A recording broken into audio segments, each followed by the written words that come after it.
आज हम बात करने वाले बहुत ही इम्पोर्टेंट टॉपिक पर आज हम बात करने वाले हैं। आज बात करेंगे O General non inverter split air conditioner के बारे में, जो कि क्या होता है कि उसका फ्यूज बार बार उड़ जाता है।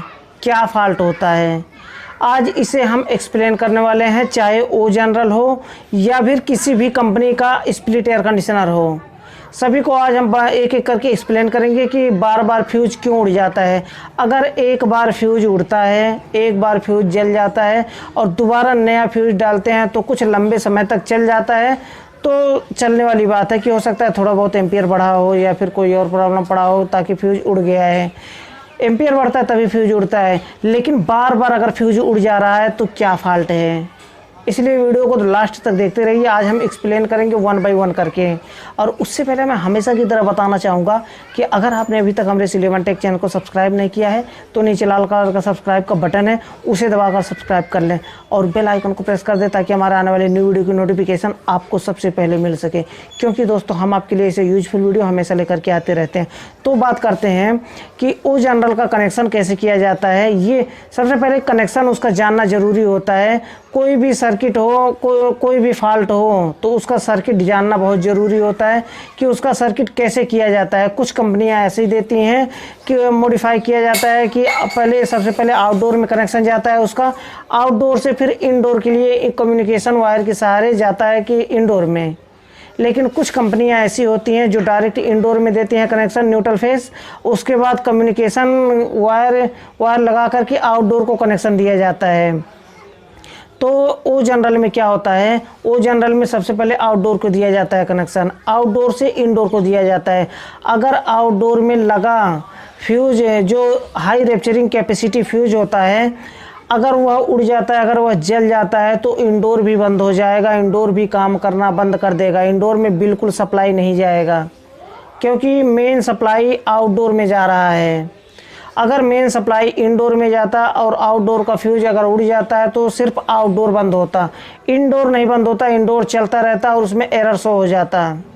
लेकिन अगर आउटडोर में कनेक्शन जा रहा है, मेन सप्लाई आउटडोर में जा रहा है और इन आउटडोर से लेकर के इंडोर को जोड़ता है कम्युनिकेशन वायर के सहारे, तो क्या होता है कि वहाँ पर इंडोर भी बंद हो जाता है, आउटडोर तो बंद होगा ही होगा, क्योंकि फ्यूज उड़ जाएगा उसका। फ्यूज इसीलिए लगाया जाता है ताकि कंप्रेसर प्रोटेक्शन रहे, कंप्रेसर ख़राब ना हो, इसलिए high rapturing capacity fuse indoor के पीसीबी में भी लगाया जाता है, आउटडोर के पीसीबी में भी, आउटडोर में भी फ्यूज लगाया जाता है।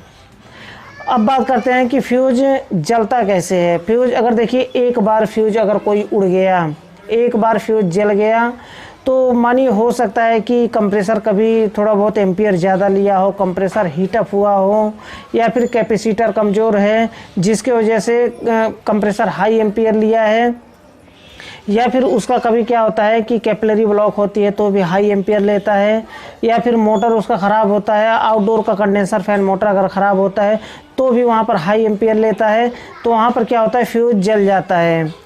लेकिन जब हाई एम्पियर लेना कम कर देता है तो दोबारा नया फ्यूज लगाते हैं तो वहाँ पर कुछ समय तक के लिए चल जाता है, कुछ समय के लिए, लंबे समय तक के लिए चल जाता है, जब तक कि क्या होता है, जब तक फिर से हाई एम्पियर कंप्रेसर या फिर मोटर ना ले तब तक फ्यूज दोबारा नहीं उड़ेगा। तो समझ जाएंगे कि कुछ कंप्रेसर में हाई एम्पियर ले रहा है या फिर मोटर हाई एम्पियर ले रहा है, या फिर कहीं तो थोड़ा बहुत प्रॉब्लम है, ज़्यादा नहीं।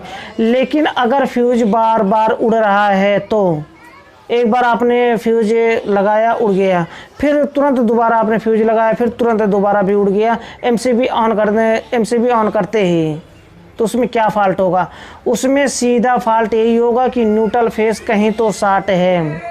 अगर न्यूट्रल फेस कहीं तो शॉर्ट होगा तो तुरंत एमसीबी हम स्टार्ट करेंगे, जो ही पर सप्लाई पहुंचेगा आउटडोर को तुरंत वहाँ पे fuse high rapturing capacity fuse वहाँ पर टूट जाता है, जल जाता है तुरंत, ताकि सप्लाई कंप्रेसर तक ना पहुँचने पाए।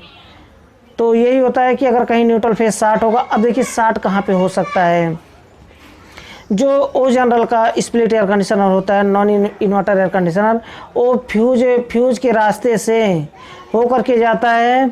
हाँ, उसमें high pressure switch, low pressure switch, उसके बाद कंप्रेसर में सप्लाई जाता है।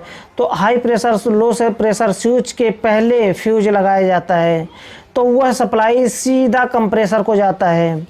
इस तरह से आप देख सकते हैं सर्किट डायग्राम ओ जनरल का।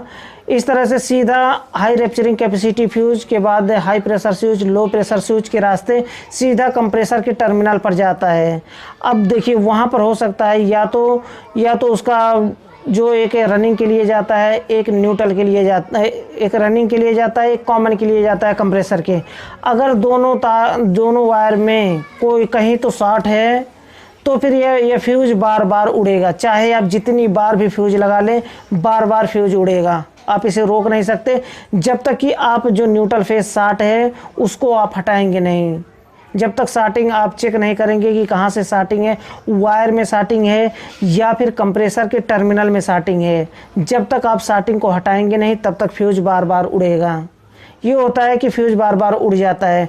अब हम बात करते हैं कि non inverter air conditioner other की, जो कि अदर कंपनी का होता है, सैमसंग हो गया, ओनिडा हो गया, एलजी हो गया या फिर कुछ और एयर कंडीशनर होते हैं जो मेन सप्लाई इंडोर को जाता है, इंडोर से फिर आउटडोर को जाता है।